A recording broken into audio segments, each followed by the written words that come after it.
will be continuing Les Miserables by Victor Hugo. Chapter 12. The Bishop Works. I don't like any characters. Oh, we have characters talking right now. So I was like, I think it's been like 2 or 3 chapters since the characters actually talked.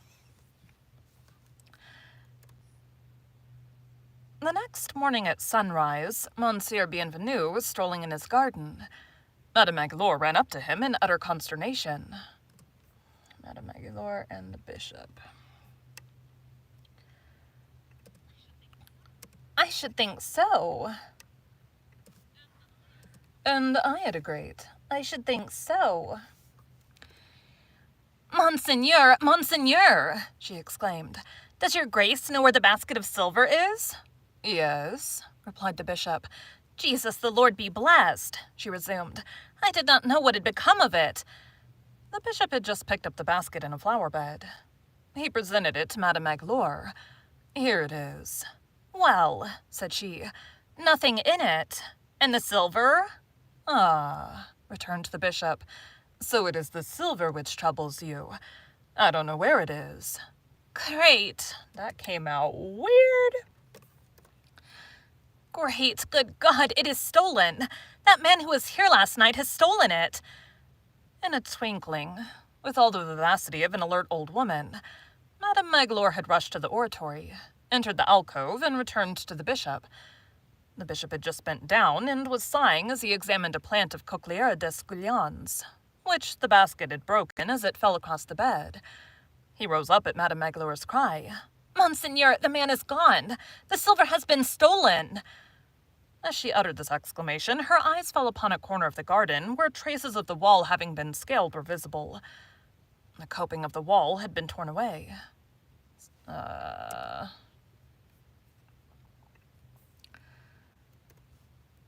Stay, yonder is the way he went. He jumped over into Coquefillet Lane. Ah, the abomination! He has stolen our silver. The bishop remained silent for a moment. Then he raised his grave eyes and said gently to Madame Magloire, And in the first place, was that silver ours? Madame Magloire was speechless. Another silence ensued. Then the bishop went on, Madame Magloire, I have for a long time detained that silver wrongfully. It belonged to the poor. Who was that man? A poor man, evidently. Alas, Jesus, returned Madame Magloire. It is not for my sake, nor for Mademoiselle's. It makes no difference to us, but it is for the sake of Monseigneur. What is Monseigneur to eat with now? The bishop gazed at her with an air of amazement. Ah, come. Are there no such things as pewter forks and spoons?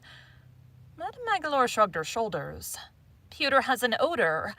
Iron forks and spoons, then. Madame Magloire made an expressive grimace. Iron has a taste. Very well, said the bishop. Wooden ones, then. A few moments later, he was breakfasting at the table at which Jean Valjean had sat on the previous evening. As he ate his breakfast, Monseigneur Welcome remarked gaily to his sister, who said nothing, and to Madame Magloire, who was grumbling under her breath, that one really does not need either fork or spoon, even of wood, in order to dip a bit of bread in a cup of milk. A pretty idea. Listen to her voice again. I should think so. And I had agreed.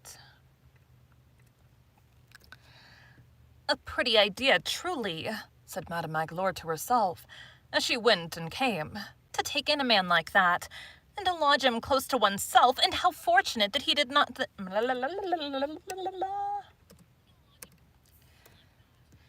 to lodge him... I don't know where I am.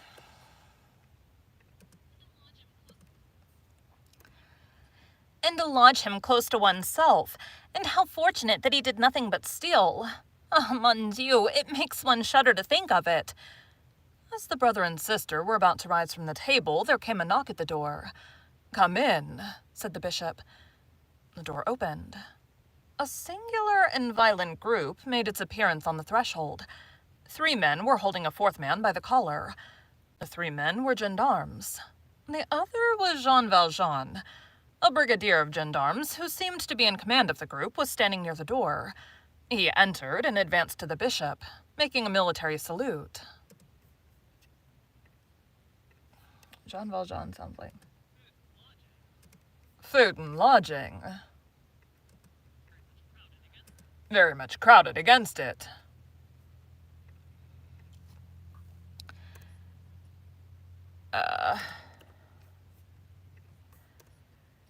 Monseigneur, said he. At this word, Jean Valjean, who was dejected and seemed overwhelmed, raised his head with an air of stupefaction.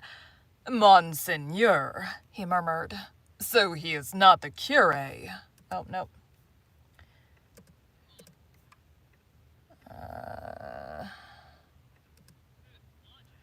Food and lodging.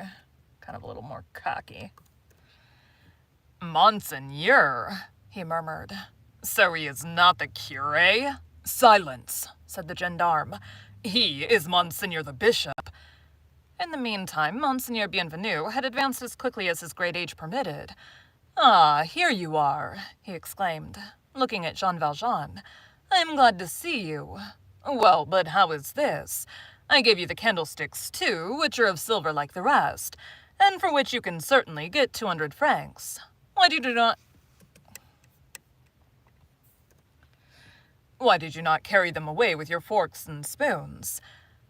Jean Valjean opened his eyes wide and stared at the venerable bishop with an expression which no human tongue can render any account of.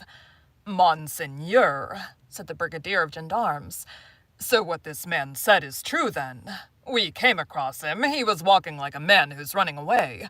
We stopped him to look into the matter. He had this silver.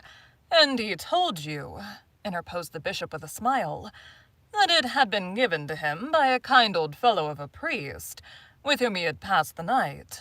I see how the matter stands. And you've brought him back here? It is a mistake. In that case, replied the brigadier, we can let him go. Certainly, replied the bishop. The gendarmes released Jean Valjean, who recoiled. Is it true that I'm to be released? He said, in an almost inarticulate voice, and as though he were talking in his sleep. Yes, thou art released. Dost thou not understand? Said one of the gendarmes. My friend, resumed the bishop, before you go, here are your candlesticks. Take them.